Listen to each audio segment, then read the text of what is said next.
সোনাঝুরি গ্রামে সেদিন সকালটা ছিল একটু আলাদা। পাখিরা ডেকে উঠেছিল বেশি জোরে, আর কাঁচা রাস্তায় রোদের আলো ঝিকমিক করছিল। রাশেদ আজ খুব ভোরে ঘুম থেকে উঠেছে। নতুন শার্ট, নতুন ব্যাগ। আয়নার সামনে দাঁড়িয়ে সে নিজেই নিজেকে বলল, আজ আমি স্কুলে যাব।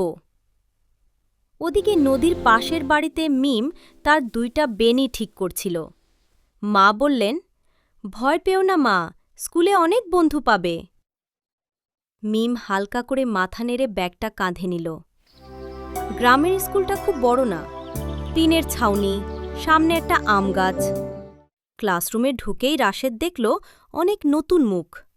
সে একটু ঘাবড়ে গেল। ঠিক তখনই সে খেয়াল করল এক কোণে একটা মেয়ে চুপচাপ বসে আছে। সে হল মিম। রাশেদের ব্যাগে ছিল একটা লাড্ডু। মা দিয়েছিলেন টিফিনের জন্য।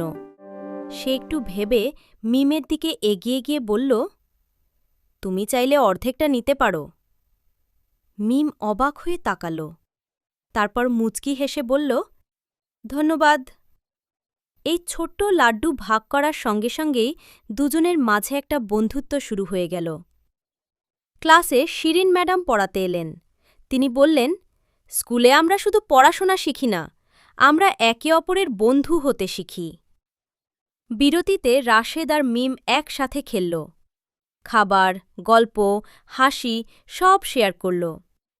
বাড়ি ফেরার সময় রাশেদ বলল, আগামীকালও একসাথে বসব? মিম মাথা নেড়ে বলল, হ্যাঁ। সেদিন তারা বুঝল বন্ধুত্ব শুরু হয় ছোট্ট একটা ভাগ করে নেওয়া থেকে। শুনো আজ তবে যাই, নতুন ভিডিওতে আবার দেখা চাই। ভিডিওটি যদি ভালো লেগে থাকে, লাইক দিতে ভুলো না যেন এটাকে। বন্ধুদের সাথে করো শেয়ার, মজা হবে আরো, নেই কোনো ছাড়। সবার আগে সব ভিডিও পেতে RTL Kids TV Official subscribe করো আজ, সাথে লাইক ও নিচে পেদাও ভাই, সবার আগে নোটিফিকেশন চাই। Thanks for watching. দেখা হবে আবার খুব তাড়াতাড়ি।